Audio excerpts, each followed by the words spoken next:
Am I on? Hey, everybody. It's Chris and Alan again, and we have to say cheers. We're way past cheers. Look at this pile of beers we have here. Hello, cheers. All right. We were talking and we went off air and we said, you know what? This is just going to be good radio. Let's go. Let's go podcasting. We're going to talk some food. We're talking food. So one of the great things about being an entrepreneur is we have the freedom. We have the freedom to do what we want at times. Of course, we also have the freedom to go out there and work 24 hours a day. We have the freedom to go out there and grind at 9 o'clock at night on a customer issue that's very personal to you. And I put this in my book. And that you need to put this one to bed, Chris. And I'm never going to put this one to bed because that's how I roll. That's what and makes Ellen you knows special. that. And that's what makes me special. And good news is we introduced a new character to our podcast. It's called the Damadel. So, but we were talking, one of the cool things again about being entrepreneurs, I had the freedom. And then one of the freedoms I'm going to have this year is that over the 4th of July, which is On the 4th of July.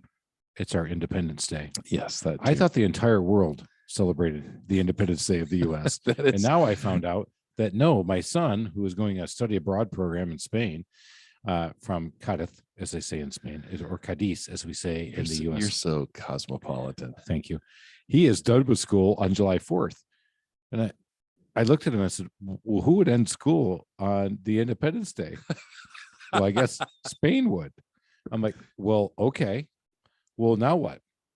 Well, here's the cool thing. I've got a friend, and I call him a brother now because he was an exchange student with me back when I was a junior in high school, and he has now had his own kids. He's got 5 kids. He's in Barcelona. And I called up Jose and I said, Jose, would you be willing to house my son for an extra 3 weeks in Spain? Because he desperately wants to learn Spanish. He wants to be in international law and wants to be there. And Jose, without any hesitation, said, absolutely. Give me your agenda. And I'm like, okay, absolutely. I don't know what agenda means, but okay. Wine and food. That's me. Yeah. So we're going over there. And I was telling Alan about this off air and telling him how cool this is going to be. So we're going to go down to Cadiz and spend time with Austin. Then we're going to fly up to Barcelona. I get a chance to see Jose again, who I had not seen in a long time, but it's very exciting.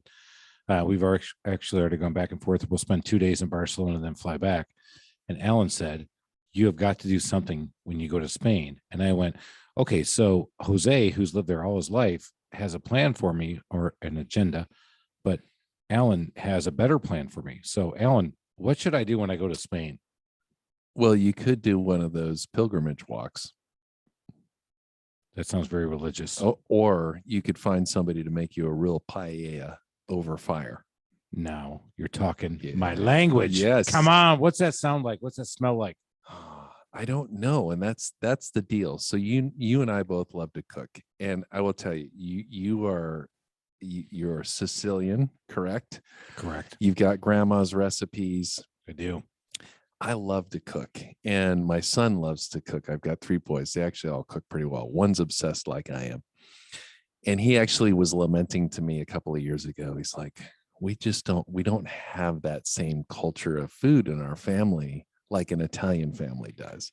So your family's history and lineage is what? Scottish. So how thick is that great chefs of Scotland? Yeah, the little pamphlet. Haggis. I got meat pies. When we went over to London a couple of years ago when the same kid was at Oxford, and I'm like, I'm so ready for the food in England to suck. And we actually had some great food. Their Indian food is amazing. Right. And it happened to be National Meat Pie Week, which I like meat. I like meat and pastry.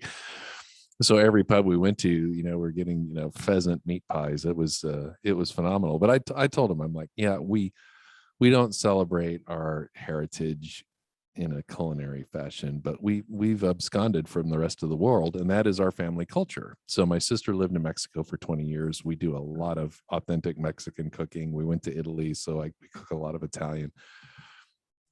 We've been doing a lot of Middle Eastern food lately just because it's freaking delicious and it's healthy.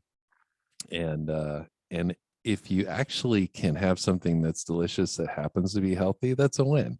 That's a win. Yeah. Put that in the win column. Every Yeah. time you can cook something and be healthy and live to tell about it, that's a win. Yeah.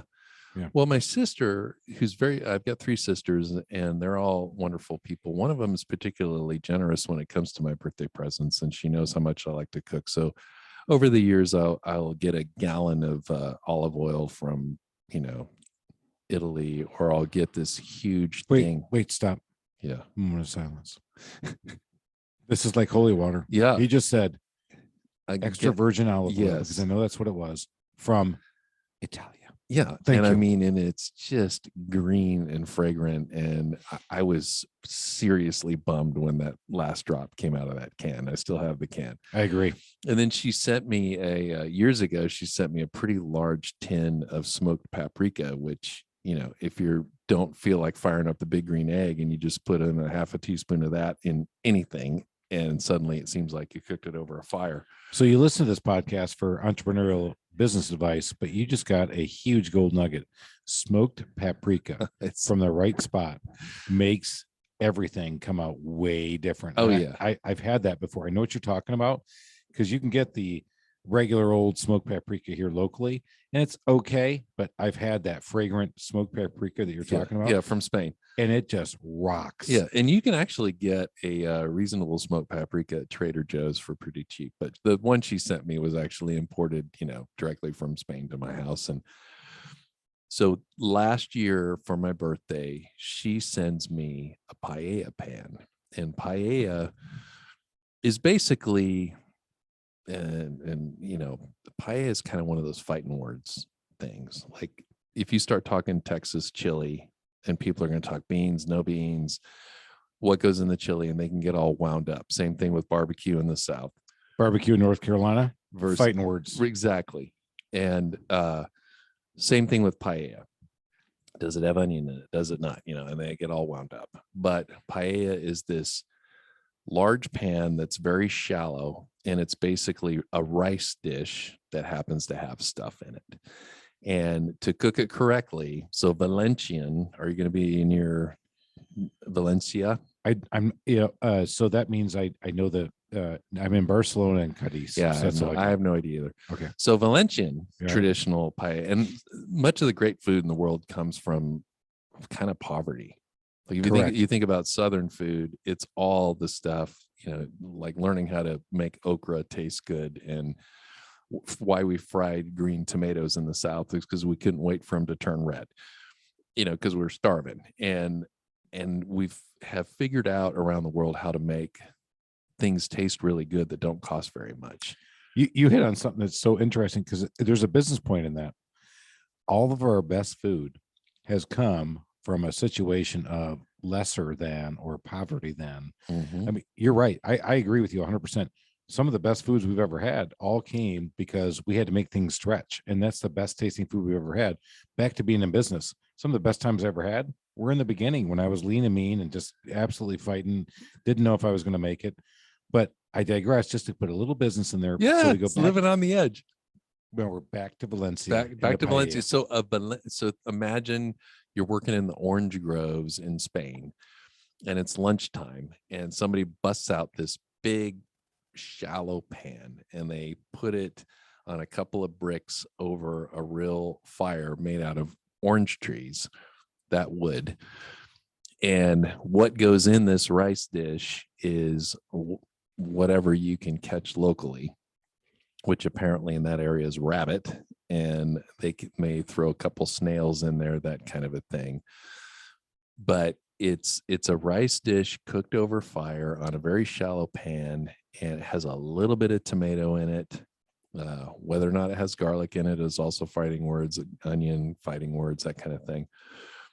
And then you cook it, and the key to it is that you get a little bit of a crispy caramelized rice. So like if you make a pot of rice now, you're doing some Chinese dish, and you kind of overcook it and you get that crusty, you feel like you screwed up. Right. You definitely screwed up if it's crusty and not. This is a key to paella, is you get this caramelized rice. But this rice has been the traditional paella. They actually make the stock in that pan with, they'll take the chicken bones and they'll actually cut them in half so that you actually you get the marrow working in there. And it can take some time. and then that soaks into the rice caramelizes, so you want that crispy thing. And that's what I want to get the report on, because now I'm learning to make something. I don't really know what it's supposed to taste like. So my sister a year ago sends me a 22-inch paella pan, which off the top of your head doesn't seem like it's that big. Measure your freaking stove. It is, That's two burners. it's Two big. burners worth. And Yeah. if you start looking at YouTube videos, they have paella pans that are the size of your truck. And they have to use these things to stir that look like concrete floats, Yeah. and they'll serve an entire. And so the whole time you're managing the fire, because you need the fire. The rice that they use is a special kind of rice. If you cook it too quickly, it'll burn. If you cook it too slowly, it'll actually burst and turn into paste. So you have to have the fire kind of hot to begin with, and that's getting your vegetables and stuff going, and you brown your meats, and then you pull the fire back, and then you put in your stock, and you've got your rice, and then you start cooking your rice, and then at the end you build up the fire again to build this crust, which is called sakarat. And so I've had this pan for over a year. I have no way to cook it, but I've got a buddy of mine, my men's group. We actually meet outside in his backyard. We dug a fire pit and we drink beer and talk about God. And once in a while I'll cook over the fire. And so I'm like, guys, I want to practice paella on you guys. And It was so much fun. And it took all of us. I mean, we had all the ingredients prepped and ready to go, but one dude was on the fire. It was almost like the opposite of curling. When you watch curling and they're like, more, and they scrub really hard. And then, because one guy was raking fire in and raking fire out, because we were just trying to keep the bubbling going. But we did chicken and sausage, and then threw some shrimp in there. But the Valencian one, like I said, is rabbit. It's big white beans, and it's fantastic. It picks up a little bit of smoke out there. And so I need you to do some homework and bring back to me what real paella made in Spain is like. So you're giving me mission impossible. Your mission, should you accept it, Yep. is to go over there and eat as much paella as you can and come back and report to you on how to best cook it. Yeah. So you can cook it for me so I can Yeah, eat and more. I want to know more about that crust. Mission accepted. You're telling me to go eat and then come back and tell you how to cook. You may have to wash it down with a little bit of wine. And I might find a way to do that too. Yeah.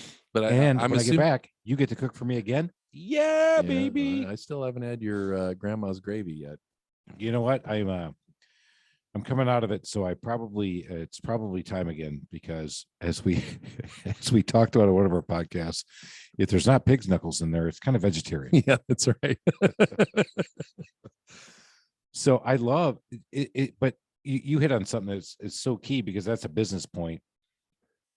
What is the food that we like the most? Well, I've had paella. I've had paella that's been very stripped down and very bland because it got corporate America. Right. But the best paella I've ever had in my life, I do remember this, was a small little Spanish place here in Duluth that's really good at it. Yep. And they knock it out of the park. But I don't know if it's going to be as good as yours. I don't know either. Mine was pretty good, but I don't know. It's very strange to me. So one of my wife's favorite things is mole. Are you familiar with that from Mexico? The mole sauce. So what's in that? It's a million ingredients, and a true mole made in it's not a million, but it's a lot. It seems very simple to me.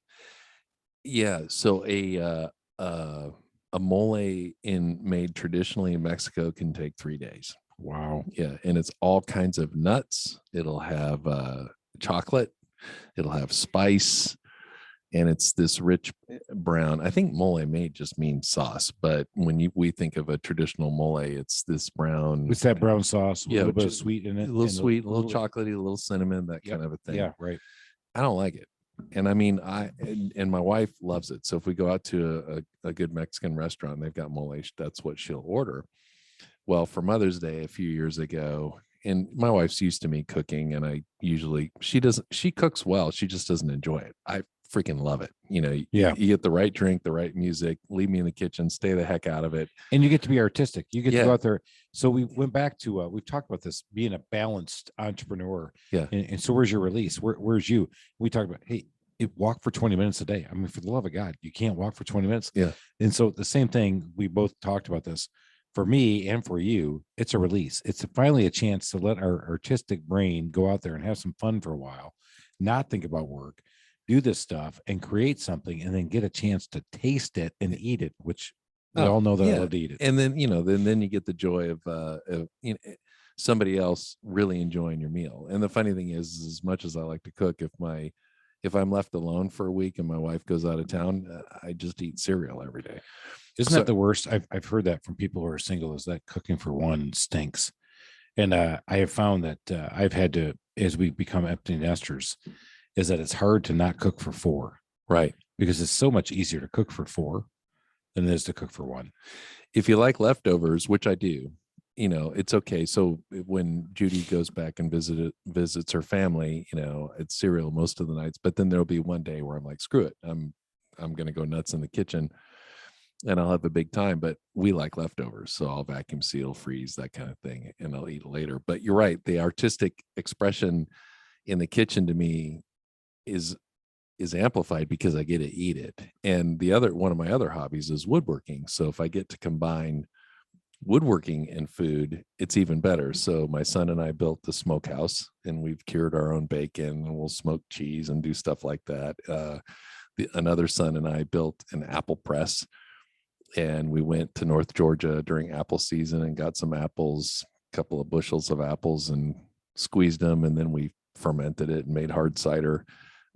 To me, that's just a lot more fun. Would you say there are any business lessons you learned out of doing that, or was just that was just, you know what, tomfoolery? I had a lot of fun. Tomfoolery being a word that I have not used in my entire life, but I've obviously just stated myself. I'm 87 years old, but do you think there's any business lessons in some that? hijinks here pretty soon. You know what? Jinkies. Yeah, I'm getting hijinky. Do you think there's any business lessons out of that though? Probably, but we've had 77 beers. Well, one of us has. One of us has only had 64. Yeah, I don't know. I'll have to think about it.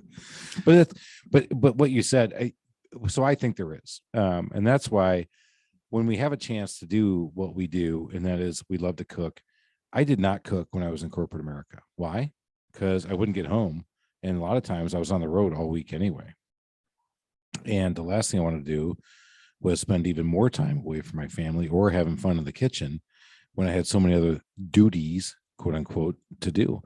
And the freedom I got running my own business was I started to cook again, because for me also was that family meal, and making sure that you had that family bond and that chance to get together. And even if I was disconnected and probably doing selective listening, but the chance to cook and then have them eat and then critique me and then tell me, and they were very good. And I got some very real, honest feedback, as we all know. Like, this sucks. How about do better? Do better. Yeah, I suppose you could draw some parallels. I mean, when I first started cooking, I'll never forget one of the first dates I had with my wife. We knew each other, and I'm like, I want to cook a dinner for you in your kitchen. And we have a photo of it somewhere still where I used every pan. The kitchen was a complete nightmare. Now the meal, I bludgeoned this nice meal out of the kitchen. And now I've gotten to the point where I'm very efficient. I read through the recipe. If I'm going to use a recipe, I usually use recipes, but I kind of put my own touch on it. But I'll know that thing inside and out before I even start. And then I get all the ingredients and I lay them out and I actually put them in order. And sometimes I'll do it like if I've got a big cook day for the next day, I'll lay them out the night before, and I actually kind of have fun because I get a little cocktail and I got the right music going and I have it all set out, cutting board over here, and it's all organized so that the cooking process is just a lot more efficient and a lot more fun. And by the time I'm done cooking, the kitchen is already clean. I don't dirty every pan, dirty every pot. I'm just a lot more efficient. And then stuff goes straight into the dishwasher. So not only does the family get this amazing meal, but you don't have this disaster to clean up at the end. I love that, because the process that you go through to create what you did is what we do in our business. We go out there and we think about our process. We think about what we have to do. And I know this sounds like a crazy parallel because I'm out there doing the same thing. I'm not thinking about business, but I went up and looked up this concept because one of the guys that works for me, I have two project managers right now. They're both classically trained chefs. No kidding. No kidding. I love it. Same process. Yeah. You want to create a beautiful bathroom or a beautiful kitchen. It's the same process of creating a beautiful meal. And so one of the guys told me he's classically trained in the French art. It's called mise en place. Yes. Right. And I love that phrase. Get all your crap done ahead of time. Get all your crap done ahead of time, get it organized. And you know what? The process and the creativity that you want to bring to the plate is done because you have all your shit together before you start creating it. Right. So I believe in mise en place that I had never done, but I looked it up and embraced it. And so I started cooking like that. And as I'm cooking, I'm having a blast, love the food, but I also drew the business parallel. And then I went back and started realizing that two of my project managers, classically trained chefs. So there's your gold nugget. Hire chefs if you have a home services business. 100%. I agree with that. Yeah. The other strange parallel is you can't cook angry. You can't cook angry. Have you ever cooked angry? Yeah. And your food tastes like ass. Why? It doesn't come out right. And you're miserable the whole time. And I don't know, if you love what you're doing and you're happy when you're doing it, what's going to come out is going to be infinitely better than if you're cooking angry. Let me translate that to business. Okay. If your employees aren't happy, your customers aren't happy. Right. And if you're not happy, your food's not going to be happy. And if you're building a construction project while you're pissed, it's just not going to be as good. Nope. I agree with you. Because that's why I asked the question, because I remember I was pissed off. I could not get work out of my head, and I was cooking for the family, and that chicken came out. And honestly, I do think that you could put that in the road today, and there would never be a pothole ever again. This shit was harder than asphalt.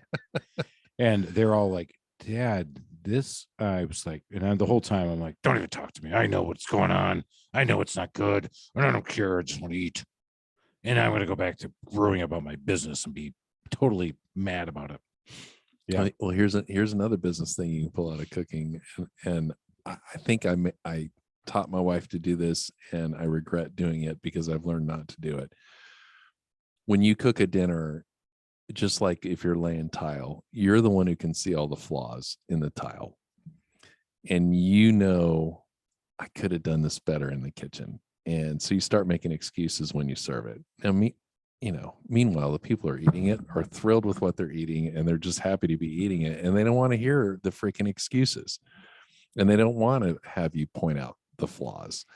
And it's the exact same thing in your home services business. It's like, yeah, just, that's a fine line. And I appreciate what you're saying, because you're right. We call it the assumptive close that came from car selling.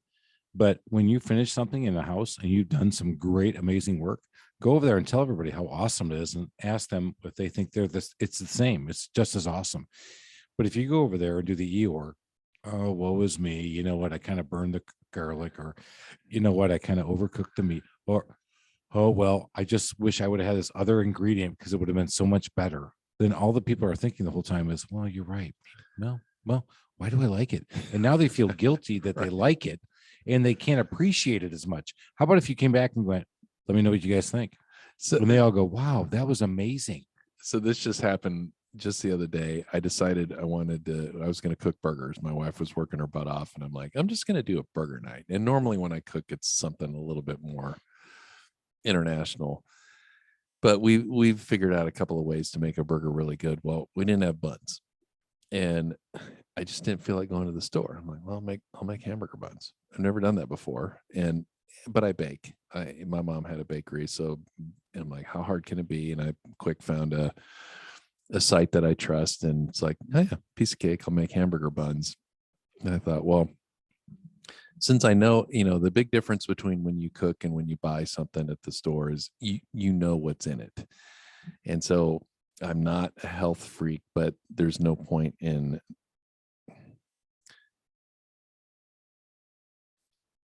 in being excessively unhealthy when you cook. I mean, it's, as you know, olive oil is probably going to be better for you than some other things. Correct. Better Yeah. than vegetable oil. Yeah. And so I'm like, well, I know I need to cut back on my white flour, which is tough, but it's very glycemic. I don't want to get diabetes. I'm on the edge, every time I go to get my physical.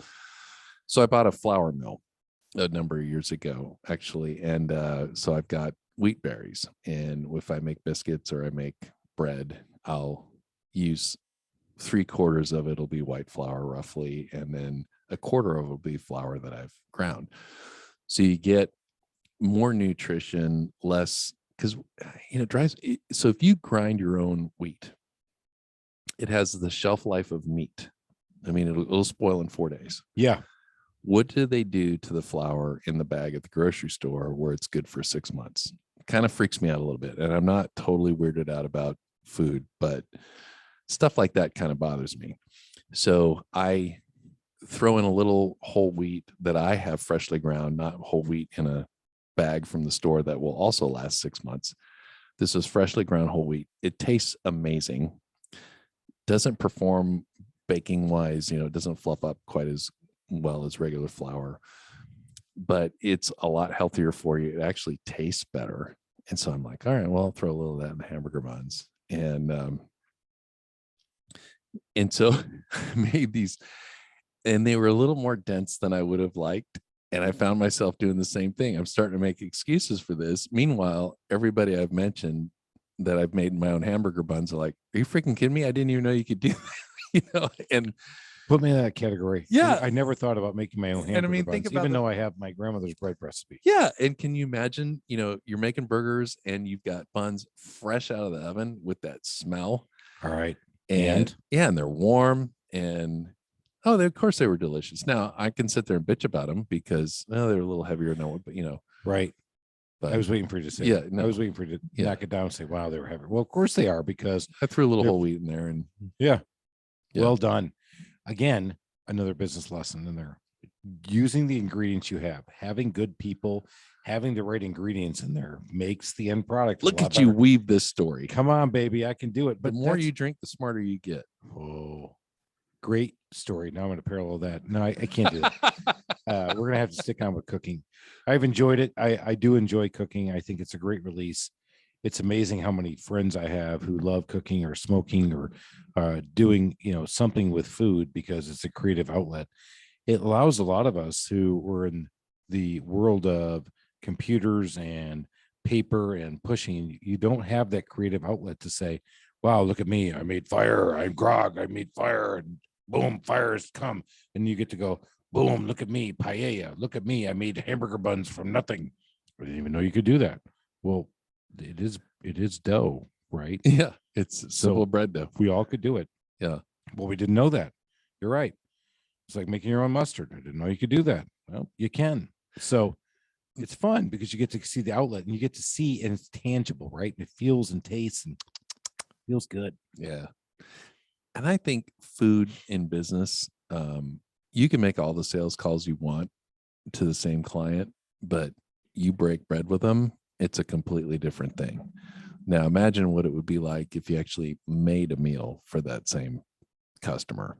And I know in home services it probably wouldn't come up very often, but I have one for you though. Yeah. I knew a remodeler here in Atlanta, and his thing was he was, again, a classically trained chef who turned into a remodeler.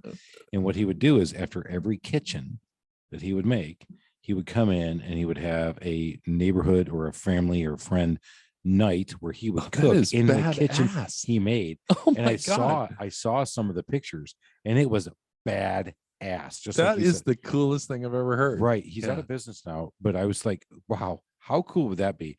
Hey, not only did I finish your kitchen, but I'm going to owe you a meal after 30 days or whatever. And I want you to invite your friends over. Great marketing tool, by the way. But he got a chance to do what he loved to do, and that is cook in the kitchen he just created for them. Oh, can you imagine? And you get all these people in there and you're actually cooking a meal in the kitchen that you built. You for sure are going to get another job out of that deal. Yeah. So there we go. We just weave business into it, but he was amazing. A great guy. I got to meet him. We did a lot of punch out work for him or smaller stuff that he wouldn't do. He's retired since we've worked, but I was like, that was such a cool idea Mm-hmm. to do something like that. I've actually brought that to my own business, is that when we finish a bathroom, find out what they like. Let's put, oh, It's a completely different thing that you're going to demonstrate in a bathroom versus a kitchen. I'm sorry. I don't do that, Chris. so Bring all I your told friends those guys- over and I'm going to I use the said, bring bathroom. all your friends over and I'm going to show them how to use the bathroom. Yeah. Damn it. I knew something backfired on me. So that's why they all went running and screaming. That's When I was like, look, this bathroom has an incredible toilet flush. Yeah, Watch this. Look at the Everybody bidet. come over here and Watch see the me. bidet work. See, it doesn't work in the bathroom. Right? Damn it. I knew something was bad. Sometimes there's another lesson. You need to think things through and maybe get another opinion. I thought it seemed like such a good idea at the time. Look at this bathroom. Look at this toilet. It really flushes well. Watch what I do to it. You know what? We made our own selves laugh. How about that? Yeah. I make me laugh. All right. So good episode. Back to how food helps us all find our inner artist, how all helps us reset. Back to, we talked about this before in a previous episode. As an entrepreneur, life gets in the way. And I can't tell you how many times people said, don't let the business run you. You run the business. I just said that in the last episode. Oh, that was you. Damn Twice. it. Yeah. Well, guess what? You do that a lot to me. Let me tell you about this great idea I have for helping kid. I have a great idea to reward employees. No, you don't even dare put it on the podcast. I can't gave do it. that to you in secrecy, but then Chris stole it and made it. Later on, he's like, "Hey, I had this great idea, and here's what I did." And I'm like, "Yeah, I told you that one." R&D, rip off and duplicate. But what we've talked about, helping yourself and doing things, you got to find that outlet. Because even doing that cooking, I used to run home and be able to do that and sit down, and we had that family meal, even when I was running my own business. And while I might have got distracted during the meal, I tried really hard not to, but we at least had that 1 hour together where I was cooking, preparing, and then they got a chance to eat it, and I got a chance to hear, and we got to break bread, because you just hit on something earlier. Some of the best sales you ever had were over breaking bread. Absolutely. Some of the best conversations I've ever had in my life with my family are always what? Over breaking bread. Over making a meal. And for whatever reason, as much as your kids hate you, they're actually going to be pretty cool around the dinner table. They are. And that has never been lost on me, is that having a chance for us to put the phones down, do the phone stack, do the, hey, let's just critique dad's work, tonight, which was always fun. Because they would even say, wow, this is amazing. And they actually did. I mean, I know you're a great cook, and I love cooking as well. And they appreciate that we have a homemade meal. And it was always awesome. And it would open up the conversation. When I had my store and things weren't going well, and my kids were used to, back in my corporate days, we ate the finest, and we ate out all the time, and money was no object. And then all of a sudden I'm really hurting. And it actually became a point of pride to me, where I have 3 sons, and they're all pretty young at the time, but they can eat. And can I make a good meal for my family for $10?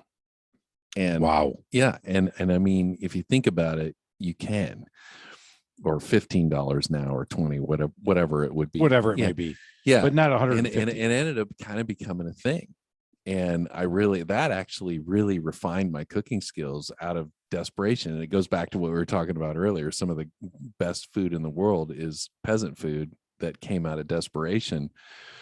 And I learned to live that the hard way, but it actually became something I was quite proud of, because it's really easy to just, I'll find a recipe, I'm going to make this. And you go to the store, and next thing you know, you spend, $60 on ingredients, and it's still cheaper than going out to eat, but you spend a lot of money on the meal. But you put a little thought into it and actually find what's on sale and figure out a way to make a delicious meal for your family and take care of your family for not very much money, was a really cool thing. And I happen to really enjoy the process. I can draw so many business parallels to that, but the most important part is you had the freedom to go do that, and the constraint to go do that. While it didn't feel good at the time, you felt better about yourself for that 1 hour Right. because you went back to that business that we've talked about that earlier on season 1. A lot of us, our business fails the year before we actually admit it. Right. And we have to deal with that pain and anguish of what's going on while we're doing it. Or our business just isn't going because every morning you wake up, you solve problems and you're trying to make it happen. And you want to be the 1 out of 10 that succeeds and not the 9 out of 10 that fail.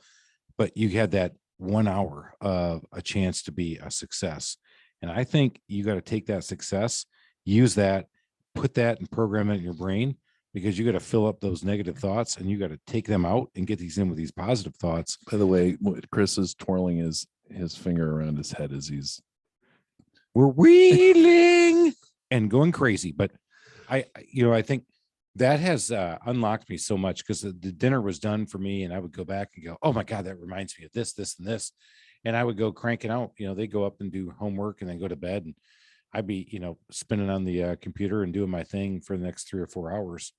And don't think it's work. I'm just like, I'm recharged, reactuated as it were, and made it happen. So this does not have a business parallel, but did your grandma, your Sicilian grandma, actually teach you, or did it come through your mom? Or it came from my grandmother. I actually sat with her in the kitchen. So tell me how she taught you how to make your Sunday gravy. You ready? Yeah. You're going to love this story. I can't wait. So my grandmother was racked with rheumatoid arthritis, and that means her hands were actually folded over. And I'm making these hands for Alan. And that means her knuckles and her fingers all came together. And she was in a wheelchair at the time. And she would always make the gravy. And I said, Grandma, I'm going to help you make the gravy today. And she goes, oh, Christopher, and she used to call me Christopher Columbus. Okay, you sit with me and we'll make the gravy. I said, well, Grandma, this time, every time you put it in your hand, because she put it in her little racked hand and she'd do this and do this. And she would, it's always the Sicilian words, but basically it was a pinch of this, a hand of that, a quarter of this. So she'd put the ingredient in her little gnarled hand and shove it, toss it into the pot. Toss in the pot. Yeah. Okay. Yeah. And I said, every time you do that, you're going to put it, and we're going to put it in tablespoons. So I made her put it all in tablespoons. Oh. So I figured out the right tablespoons of the oregano and the right tablespoons of the salt and the right tablespoons of teaspoon of my secret sauce is we have sugar in our sauce. Yeah. To cut down the acidity. And I made her do all that. And then I made her count the cans, because she would also do the cans and then she would go over, because again, canned tomatoes, you mean? Yeah, canned tomatoes. Okay. And then go back to the sink and get the water. And she would put water in the cans to get the rest of the sauce out to put it back in. Again, all great food came from peasant food.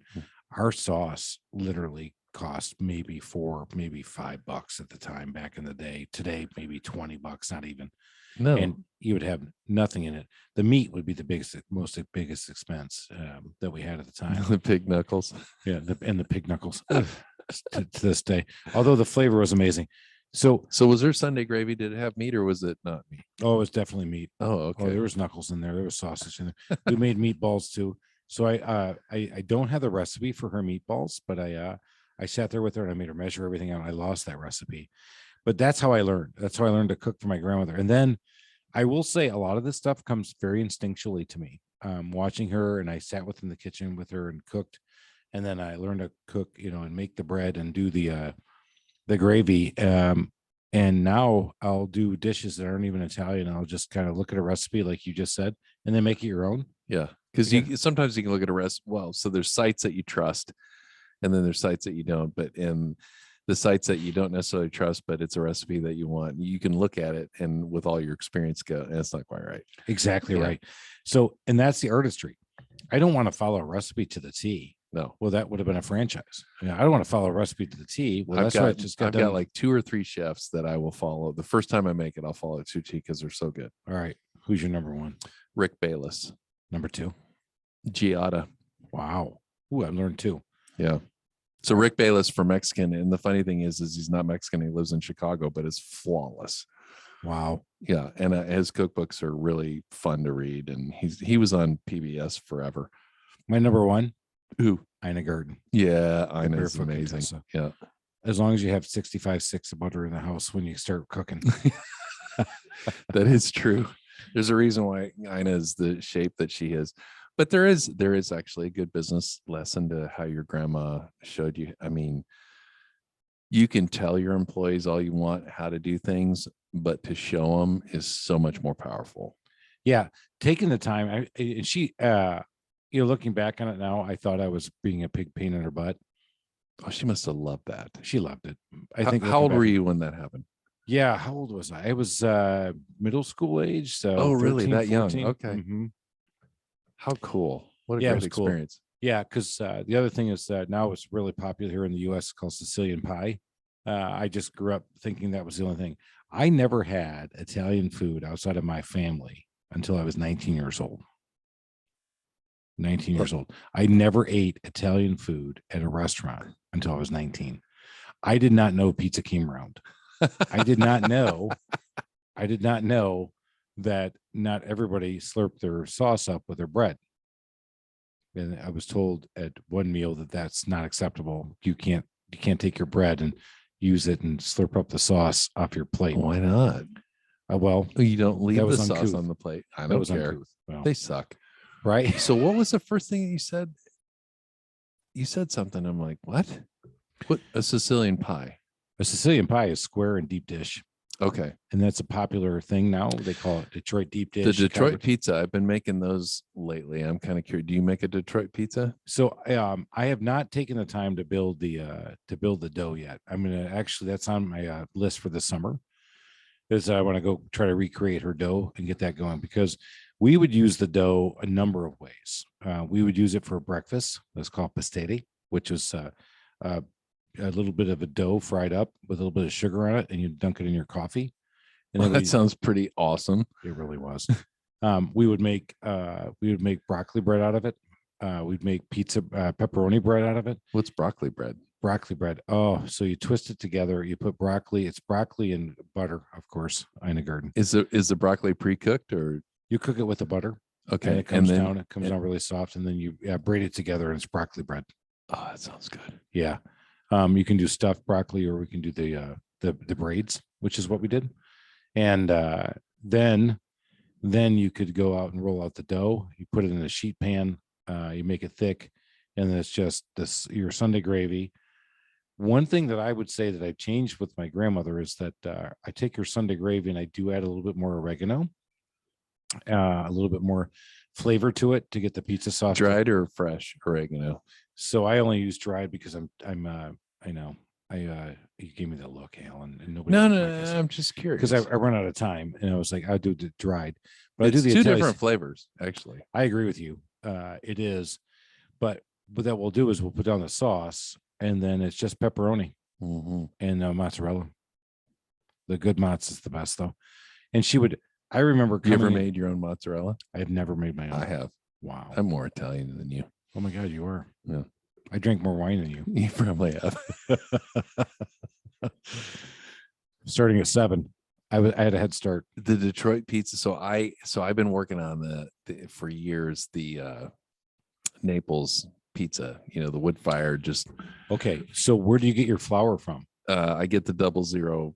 You flour. do. Yeah. Yeah. So that was too expensive for us when I've grown up. I've had it, and I think it's amazing. It makes a difference. I mean, you could still Huge all-purpose flour still makes a pretty good pizza, but the Naples, it's. I mean, when you make that dough, it's soft as a baby's butt. Yeah. But the Detroit style pizza, I like the thicker crust, and it's soaked in olive oil, and then the cheese melts and kind of crisps up on the side of the pan, and so those edge pieces are amazing.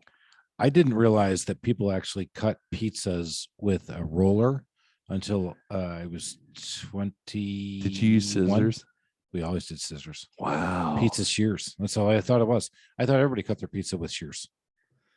I thought pizza shear. So we went out. It was one of my grandparents' friends had died, and we ate out after their funeral, and we were eating out at an Italian restaurant. And I saw stuff that I didn't even know was Italian. I saw things like marsala and chicken piccata and all these other things. I'm like, well, I didn't know those were Italian dishes, because I grew up Sicilian. So Southern Italy is a lot different than Northern Italy. It's hugely different. And here in the U.S., a lot of our foods are influenced by Northern Italy, which today, my chicken piccata, which I made on my own and have today, it's my own recipe. I'm Oh, I'd like to try it. So I do Giada's chicken piccata. okay. Yeah. So I think mine kills. But my family likes it, but I tailored the whole thing to our tastes over the years. My marsala is decent, but again, something you wouldn't have done. And I also remember this: anytime we had any chicken dish, that thing was pounded out to basically the consistency of a sheet, because my grandmother would make one boneless chicken breast, but not boneless back in the day, but boned chicken breast. She would peel it out. Any seafood in your family? A lot of seafood. Yep, everything was a lot of fish. But it had to be on sale. Okay. Everything grandma did was always on sale. Yeah. Yeah. It's like my mom. Yeah. And so, like you said, the best foods come from nothing, come from scarcity, or peasant food, as we say. And sometimes the best ideas and sometimes our best fun in business were from scarcity and, if you will, peasantry. You don't have to be on top. Well, if things are kind of going okay, you don't have to hunker down and get creative. But when you're kind of your back's against the wall, or you've got a particular challenge. So one of our podcast guests, the guy from Vancouver, who Craig Juiced. yeah. And our guys are sitting on their butts in the wintertime. And so they end up having a Christmas light installation. And Dave Mormon. yeah, Dave, yeah.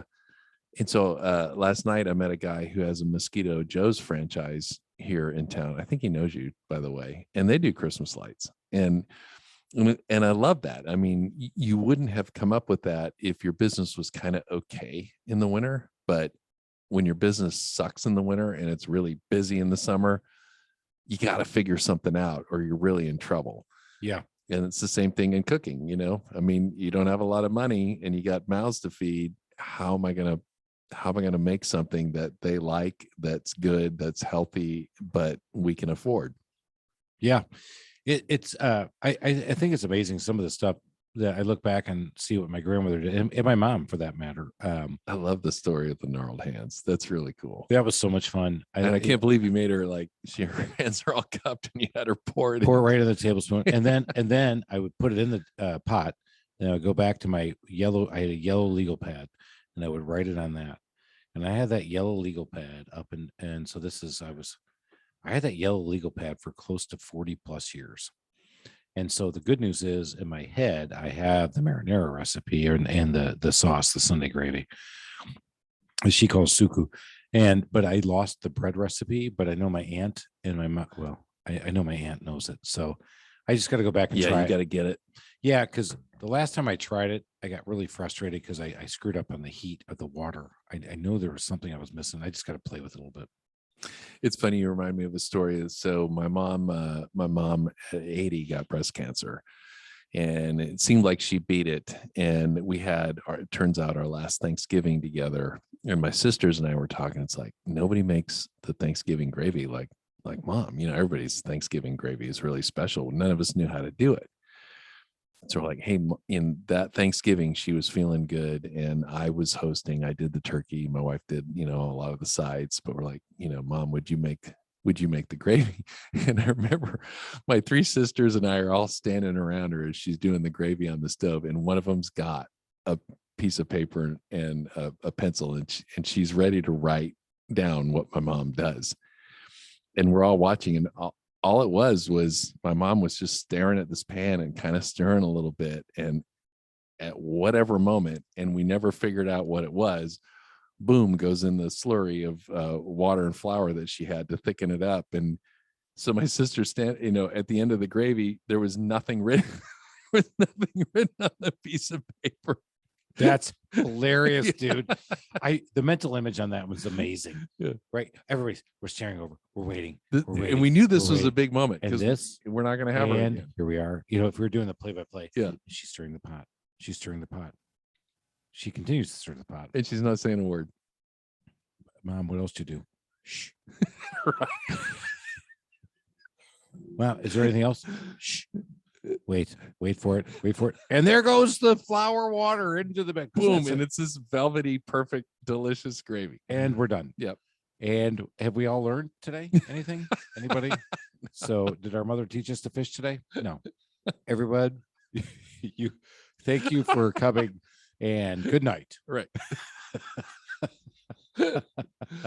Sometimes there's the secret sauce. I don't know. You just got to have the gift. I think you have to have the gift. And you do a great job with smoking and cooking of meats. I think that's another thing. You have to have the gift. Mm. You have to try a little bit, but I do think it's a look, it's a feel, it's a smell, it's a just I've watched guys who've done it, and I've seen you do it too. I think there's a look, there's a way to do it, and it's hard to say you can put the probe in there and get it nailed, because I still use the probe at times. That's why I want you to go to Spain and not just get paella, but you need to go where they're making it in front of you. And I'm going to do that with my best because Spanish. From what I understand, you have to listen to it when the sacarat is building, that crust is building. It goes from a gentle simmer of the rice to all of a sudden there's just a little crackling going on. And I don't know how long that goes or how loud it gets, but you got to hear it. And so you're listening to it to be done. And with that, everybody, stay tuned. There's going to be an episode down the road where Chris comes back and either he wows Alan with his amazing knowledge, or he's completely failed him as the belligerent white American goes over to Spain and goes, "Make me show you how to, I need to see paella." All right, everybody, keep reaching for the mountaintops of success. I hope you enjoyed this little aside where we took a little business, but we talked about food at the same time. Keep listening to the Small Business Safari. Go out there, check us out. Make sure you're following us. Share us with your friends. Hit me up on my DM, customerservice.freak on Instagram, or Chris Lalamia at thetrustedtoolbox.com. Would love to hear from you. Keep reaching to the top and make it happen. Bon appetit.